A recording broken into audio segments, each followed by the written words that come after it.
Hello and welcome to Brodual. This time we have our very first Fallout 4 modding video. The creation kit isn't even out yet, but that hasn't stopped well over a dozen modders releasing all sorts of different mods. They're relatively simple to what you probably expect for Skyrim, but there's still a decent collection for only a couple of days in. So without further delay, let's jump straight into it with a shader overhaul. There are already a ton of shader mods to choose from. It's only early on, so they aren't making use of an EMB or anything like that, but instead these offer simple adjustments to lighting to reach different aesthetics. In this video we're going to show you two examples that aim to transform the game in different ways. The first is Enhanced Wasteland preset, which is currently the most endorsed mod on the Nexus. And the second is the Ultimate Engine. The difference between the two and vanilla is very clear. Enhanced offers a less washed out, more vibrant game. Colours pop out more and things are brighter in general, which is true both indoors and outdoors. It uses a post-processing tool named Sweet Effects, which you might have heard from Skyrim or one of a load of other games that the tool is compatible with. With the mod you might notice a small drop in performance, but it doesn't really utilise many additional effects, so you should be fine. As we switch to the Ultimate Engine you'll see the colours immediately fade. Ultimate is a lot less colourful, although its vibrancy is still comparable to vanilla. This preset uses a similar tool to Sweet Effects called Reshader. However, you'll probably find this one to be a bit more taxing on performance, and the author expects most people will lose about 5 frames per second with the mod installed. The preset also aims to offer a less washed out game. It also makes bright areas brighter and dark indoor areas a bit darker, so there's a wider gap in light levels. The overall difference between the two is clear, and if you're looking to tweak the look of your game then this is a quick and easy way to do it.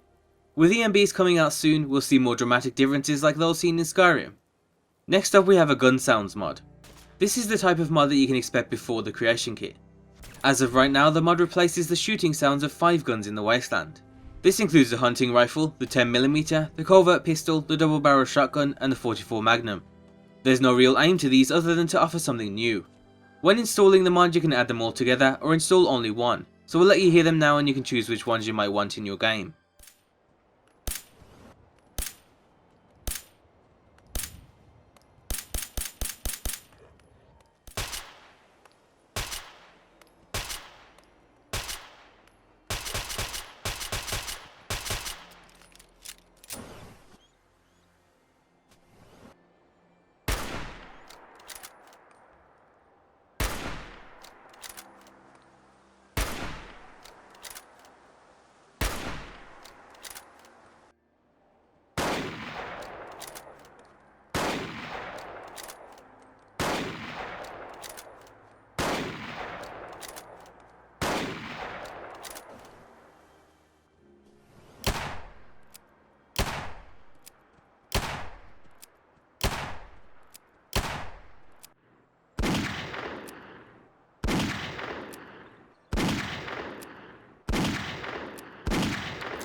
The author will most likely continue to add more guns in the future, so if you don't like any of these then be sure to check back on the mod page for any updates. The next mod we have is NoPlayerVoice.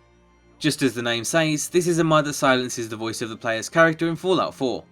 We know some people aren't too fond of the changes to dialogue and the addition of a voice character, while it's only taken a day and a mod has already partially fixed that issue. With the mod you'll obviously need to have subtitles enabled, and the dialogue options are still very simple, but it shouldn't be too long before a mod completely overhauls the game's dialogue system. And finally, the last mod we have for you is a texture replacer. The Eyes of Beauty is a popular mod for Skyrim, and the author has begun work on their Fallout 4 version. The mod replaces the textures of some vanilla eyes with new ones. The main aim is to offer more varied styles and to give you more choice in your character's appearance. As of right now it's only a very minor change, but you can definitely expect this mod to be updated with plenty more styles soon. This is also another classic example of the type of mod you can expect before the creation kit is released. Basically, simple replaces and tweaks to the game will be plentiful over the next couple of months, and we'll be sure to keep you covered with the best ones. And that's it for today's Spotlight. As always, be sure to leave endorsements on any mod you enjoy. And just before we wrap up today's Spotlight, we'd like to thank WeMesh for sponsoring this episode. This is a video watching app that lets you share and watch videos with friends in perfect sync. You can be anywhere in the world and the app just syncs it perfectly, and you can even chat via voice or text while watching too. To get it today you can find a link in the description or just search for WeMesh on your app store. And be sure to check out g2a.com for some cheap games, and thanks for watching.